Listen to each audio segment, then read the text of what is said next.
சொன்ன இடத்தில் பிரபாகரன் பிள்ளைகளாகிய அக்கா சீதாலட்சுமி அவர்கள் ஆதிரண்ணன் செந்தமன் சீமான் அவர்களின் ஆசி பெற்ற வெற்றி வேட்பாளராக போட்டியிடுகிறார். இன்னும் சற்று நேரத்தில் இந்த வழியாக உங்களோட ஆதரவு கேட்டு வருகிறார். நாங்கள் வாக்குக்கு காசு தர மாட்டோம். ஆனால் வறுமையில் வாடும் எளிய பிள்ளைகளாகிய நாங்கள் உங்களுக்காக தொடர்ந்து அரசியல் களத்தில் போராடினோம். நீங்கள் உங்கள் பொன்னான வாக்குகளை ஒளிவாங்கி சின்னத்தில் தாருங்கள் தாருங்கள் என்று கேட்டுக்கொள்கிறோம்.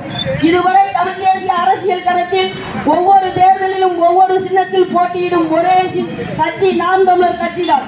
இரட்டை மெழுகுதிரி அங்கீகாரம் கிடைக்கவில்லை, ஆனால் நாங்கள் வாக்கு குறையவில்லை. அதேபோல் விவசாய சின்னத்தை அவதரித்தீர்கள், அதற்காக நாங்கள் துவண்டு போகவில்லை. இப்போது ஒளிவாங்கி சின்னத்தில் வாக்கு வாங்கி அங்கீகரிக்கப்பட்ட கட்சியாக இருக்கிறோம்.